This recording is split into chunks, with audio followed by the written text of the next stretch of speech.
Welcome to Nostalgia Month, where in July I talk about all the shows that I wasted my time watching during summer break in the 90s and early 2000s, instead of being outside in the hot sweltering sun like most kids probably should have been. Have you ever had a show downright insult you? Like, not just your intelligence, but everything about you. A show that is so stupid that it physically makes you feel ill just watching it. A show so fucking stupid that it makes 80s TMNT seem like Avatar. Well, I have, and it's Flint the Time Detective. This show, like Captain Planet, was on at a time slot where nothing else was on, hence why I sat through every single episode. The show's premise doesn't even sound good for a kid's show. It's about a time-traveling caveman and his two modern 90s kid friends named Sarah and Tony Goodman, who I assume once they merge become John Goodman, who totally are American and not Japanese, they have to stress that, as they do battle with Team Rocket. The Dronbo gang. These guys. In an attempt to save the world. Yeah, that's the whole plot. Each episode has the heroes and their adversaries going through time to find someone called a time shifter, and that's the basis of every episode. No twists, no plot, no real development. Just go through an ordeal and repeat the process next week. Now, the show seems to think that just because it's for kids, that it can get away with being dumb. Look, Saban, do you know why Digimon and Power Rangers worked?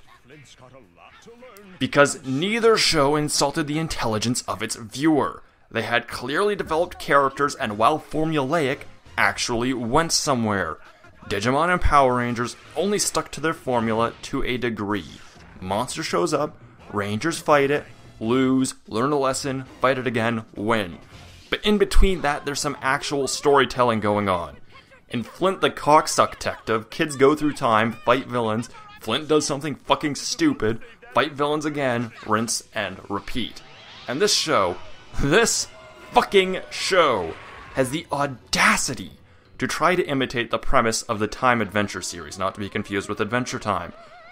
For those unaware, Time Adventure is a series that contains gems like Yatterman and Ippatsuman, whom you might know from games such as Tatsunoko vs. Capcom and Tatsunoko Fight. Time Adventure is, ironically, a timeless classic in the media of anime, and is not something that should ever be attempted to be imitated, because trying to imitate it only makes you look like a jackass. It's like trying to imitate Terminator 2. It makes you seem like you don't have any original ideas in your head. Mind you, it's not that this show doesn't have any original ideas. I mean, it has a lot of original ideas. It's just that they're all bad ideas. Especially the episode with Bruce Lee. And no, you won't get any clips from anything other than the first episode. Believe me when I say this, you will be very thankful that I don't show you any more of this god-awful pile of shit than I already have. Seriously, I might have cancer now because of it. Here's an example. The two protagonists, Flint and his father Rocky, are both fossilized, and while Flint is capable of being resuscitated, I guess they brought him to Cinnabar Island or something, his father is turned into a stone slab that is then turned into a hammer. And it's not like he's dead, because that would make sense. He is still very much alive and sentient. He speaks. He moves on his own. And it shoots laser beams that can fossilize things. That makes total sense, right? That's like if Gohan was turned into a stick for Goku to beat people with, but the whole time, Gohan felt every single hit was fully capable of communicating with Goku.